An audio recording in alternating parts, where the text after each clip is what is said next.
Reading is a reading from Acts. When the day of Pentecost had come, the apostles were all together in one place. And suddenly, from heaven, there came a sound like the rush of a violent wind, and it filled the entire house where they were sitting. Divided tongues, as of fire, appeared among them, and a tongue rested on each of them. All of them were filled with the Holy Spirit and began to speak in other languages, as the Spirit gave them ability. Now there were devout Jews from every nation under heaven living in Jerusalem. And at this sound the crowd gathered and was bewildered, because each one heard, and at this sound the crowd gathered, them speaking in the native language of each. Amazed and astonished, they asked, "Are not all these who are speaking Galileans?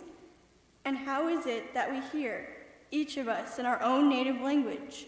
Parthians, Medes, Elamites, and residents of Mesopotamia, Judea and Cappadocia, Pontus and Asia, Phrygia and Pamphylia, Egypt and the parts of Libya belonging to Cyrene, and visitors from Rome, both Jews and proselytes, Cretans and Arabs. In our own languages we hear them speaking about God's deeds of power." All were amazed and perplexed, saying to one another, "What does this mean?" But others sneered and said, "They are filled with new wine."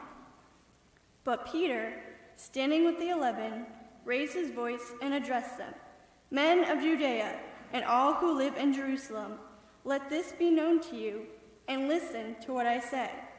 Indeed, these are not drunk, as you suppose, for it is only 9 o'clock in the morning. No, this is what was spoken through the prophet Joel.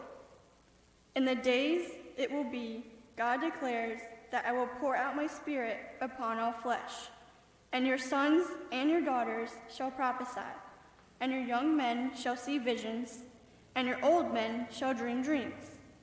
Even upon my slaves, both men and women, in those days I will pour out my Spirit, and they shall prophesy. And I will show portents in the heaven above and signs on the earth below, blood and fire and smoky mist. The sun shall be turned to darkness and the moon to blood, before the coming of the Lord's great and glorious day. Then everyone who calls on the name of the Lord shall be saved." The word of the Lord.